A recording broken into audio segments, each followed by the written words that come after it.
Kepler third law के बारे में बात करने वाले हैं। केपलर थर्ड लॉ की बात करने से पहले हम एक की टर्म जानते हैं जिसका नाम है speed of planet at aphelion and पेरिफिलियन।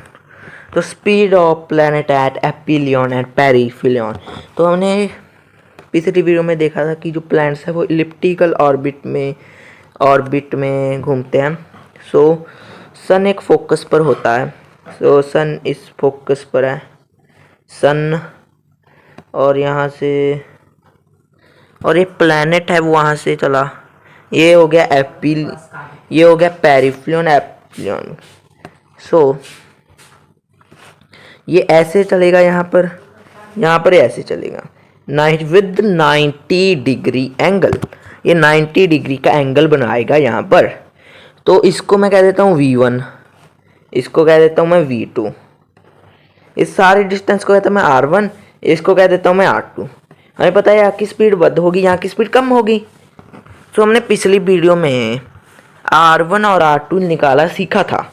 ये देखो, ये होता है एलिप्स, यहाँ तक ये होता है A, और यहाँ तक होता है AE, और यहाँ पर भी एक फोकस होता है, उसे भी हम AE कहते हैं। जब प्लैनेट दूर होता है तब उसका होता है RA1 प्लस E। तो ये R1 हो गया, R1 की वैल्यू आ गई A1 प्लस E, और R2 की वैल्यू A1 माइनस E। कैसे आई बताता हूँ अभी। तो देखो, ये R1 माना था, प्लैनेट यहाँ है, AE डिस्टेंस, ये और यहाँ पर A यहाँ पर होगा, ये AE माइनस कर इतना डिस्टेंस सन से दूर। तो ये ऐसे आए थे। सो हमने पिछली वीडियो में देखा जो प्लैनेट का एंगुलर मोमेंटम होता है वो कांस्टेंट होता है, हमने पिछली वीडियो में देखा। तो जो एंगुलर मोमेंटम प्लैनेट का फर्स्ट प्लेस पर था वही एंगुलर मोमेंटम उसका सेकंड प्लेस पर होगा। जो एंगुलर मोमेंटम जो एपिलियन पर था वही पेरिफिलियन पर होगा। कांस्टेंट का मतलब यही होता है। सो एंगुलर मोमेंटम का मतलब क्या होता है, R into P, P means momentum, इसे मैं कहता हूँ R2 इंटू P2। सो R1 तो जरा मोमेंटम क्या होता है mv1 मास इंटू वेलोसिटी, और ये बन जाएगा mv2 mass into velocity mv2। सो ऐसे तो हमने बताया कि ये ऐसे बन जाता है। तो हमें पता है ये m से हमको मार देगा क्योंकि मास तो प्लैनेट का सेम होगा, मास तो कभी चेंज होने नहीं वाला। तो ये हो गया, तुम्हारे पास आ गया R1v1 is equal to R2v2। अब हमने R1 और R2 की वैल्यू हमने पीछे निकाल ही ली है। ये देखो, R1 की वैल्यू है A1 plus E, A1 minus E। तो यहाँ पर मैं रख देता हूँ A1 plus E V1, A1 minus E V2। तो हमने ये निकाल लिया। अब हमें एक और इक्वेशन चाहिए, हमें एक और इक्वेशन चाहिए ताकि हम प्लैनेट की स्पीड पता लगा सकें। सो हमें एक और इक्वेशन चाहिए। तो हमें एक और इक्वेशन आएगी हमारी कंजर्वेशन ऑफ एनर्जी से। हमें ये टॉपिक आता है, हमें कंजर्वेशन ऑफ एनर्जी से आएगी। ये है V1 V2, मैं रीड्रॉ कर रहा हूँ। यहाँ पर था हमारा सन, इसे हमने R2 कहा था, इसे हमने R1 कहा था। Mass of sun MS, mass of sun को मैं MS कह देता हूँ। प्लैनेट का मास है V, ये V2 वेलोसिटी, V1 वेलोसिटी है पेरिफिलियन की ना, V1 वेलोसिटी है एपिलियन की, V2 वेलोसिटी है पेरिफिलियन की। फारदेस्ट को ही हम एपिलियन कहते हैं, हमने पिछली वीडियो में देखा था, इसे हम पेरिफिलियन कहते हैं। सो यहाँ वैक्यूम में कोई एनर्जी तो प्लैनेट की वेस्ट नहीं होगी। तो हम कंजर्वेशन ऑफ एनर्जी से हमें पता है कि टोटल एनर्जी 1 की टोटल एनर्जी 2 की होगी। कंजर्वेशन ऑफ एनर्जी से आया total energy of 1 is equal to total energy of 2, mean potential plus kinetic energy of 1 is equal to potential plus kinetic energy plus 2 gravitational. तो इसको मैं कहता हूँ V1 plus K1 is equal to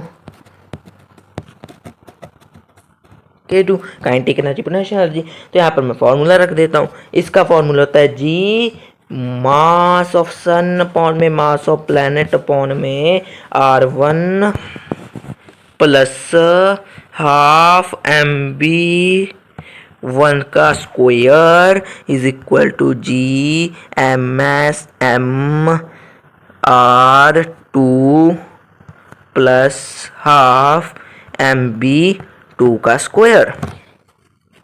so M B two का square हमने यहाँ से equation थी हमारी ये वाली, यहाँ से हम v1 की वैल्यू निकाल लेंगे। v1 की वैल्यू जब यहाँ पर पुट करेंगे, v1 की वैल्यू यहाँ पर हम पुट करेंगे तो हमारी v1 की वैल्यू और v2 की वैल्यू आ जाएगी। तो हमारी v1 की वैल्यू आएगी, इसे सॉल्व अप कर लेना है, बहुत बड़ा सॉल्व जाएगा, बस वैल्यू पुट करनी है। सॉल्व जाएगा तो इसको सॉल्व करके आएगा जी एम एस अपॉन में ए v1 की है 1 माइनस सी अपॉन में 1 प्लस ई। ये v1 की वेलोसिटी है। v1 कहाँ था, v1 ये रहा, v1 था एप्सिलॉन पर। जब प्लैनेट दूर होता है तो उसकी वेलोसिटी ये रही, उसकी वेलोसिटी कम हो जाएगी, देखो ये प्लस का नीचे ऊपर। और v2 पेरिफ्लियन की वेलोसिटी, जब प्लैनेट पास होता है तो उसकी वेलोसिटी होती है जी एम एस अपॉन में A 1 plus E mass, M S का मतलब मास ऑफ सन 1 माइनस ई। जब प्लैनेट होता है पेरिफ्लियन पर तब उसकी वेलोसिटी ये होती है, जब एप्सिलॉन पर होता है तब उसकी वेलोसिटी ये होती है। तो ये था हमारा ये। अब हम करते हैं केपलर थर्ड लॉ की। सो केपलर थर्ड लॉ कहता है, केपलर थर्ड लॉ है जो टी स्क्वायर है वो ए क्यूब के प्रोपोर्शनल है। टी क्यूब, सपोज करो यहाँ पर एक दो प्लैनेट्स हैं सन के आले द्वारा, यहाँ प्लैनेट 1 प्लैनेट 2, ये डिस्टेंस है r1, ये डिस्टेंस है r2, और यहाँ पर उसने t1 टाइम लिया, यहाँ इसने t2 टाइम लिया। तो जो हमारा t2 अपॉन में t1 है, t1 का स्क्वायर r2 अपॉन में r1 के क्यूब के बराबर होगा। तो ये हमारा केपलर थर्ड है। तो हम इसका प्रूफ देखते हैं कि T square is proportional to A square का हम प्रूफ देखने वाले हैं। इसका प्रूफ बहुत इंपॉर्टेंट है।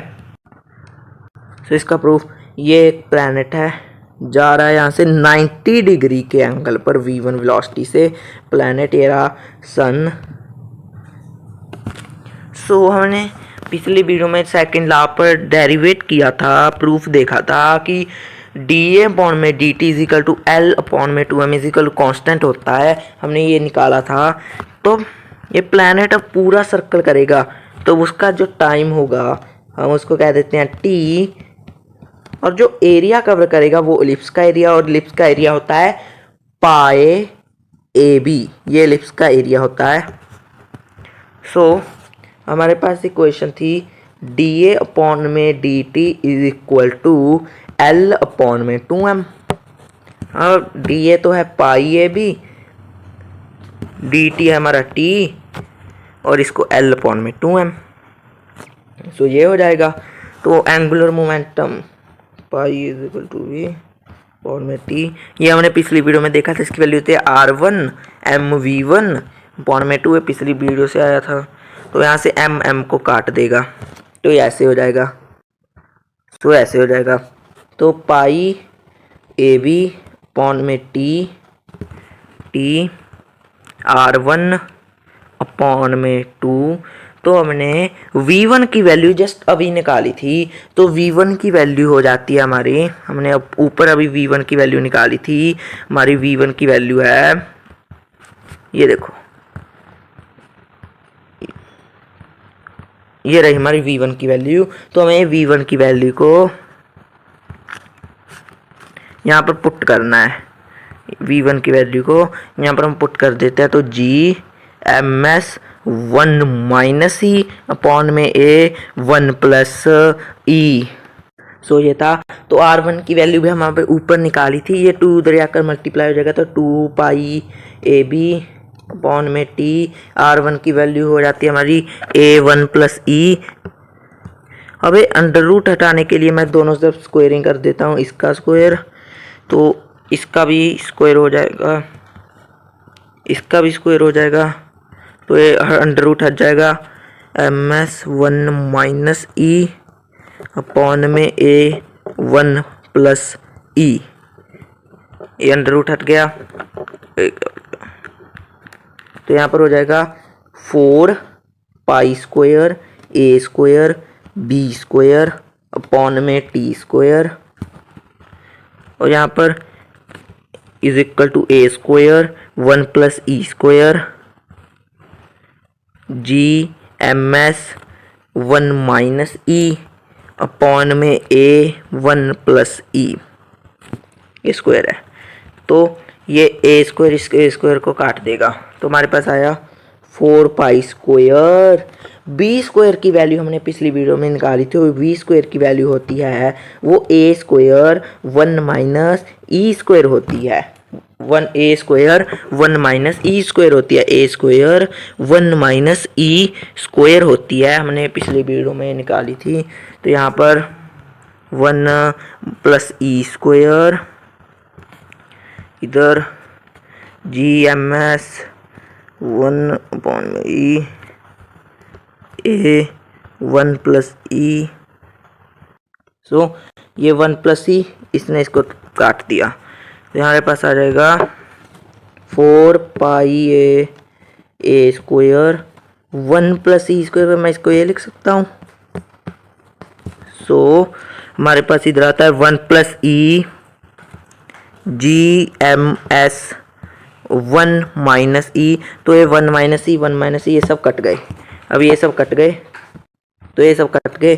अभी जो ये था उधर मल्टीप्लाई में हो जाएगा, तो ये बन जाएगा 4 पाई स्क्वायर ए क्यूब, यहाँ पर टी स्क्वायर था वो उधर मल्टीप्लाई में गया तो बन जाएगा G M S T square, तो ये नीचे आ जाएगा तो बन जाएगा 4 पाई स्क्वायर, तो बन जाएगा 4 pi square A cube upon में G M S is equal to T square. तो ये सब तो कांस्टेंट हैं, 4 constant, pi square constant, G constant है, मासूम, तो हमारा प्रूव हो गया T square is proportional to A square. और कांस्टेंट लगाकर हम प्रोपोर्शनलिटी तोड़ देंगे। तो ऐसे हमारी वीडियो लाइक करें, सब्सक्राइब करें, धन्यवाद।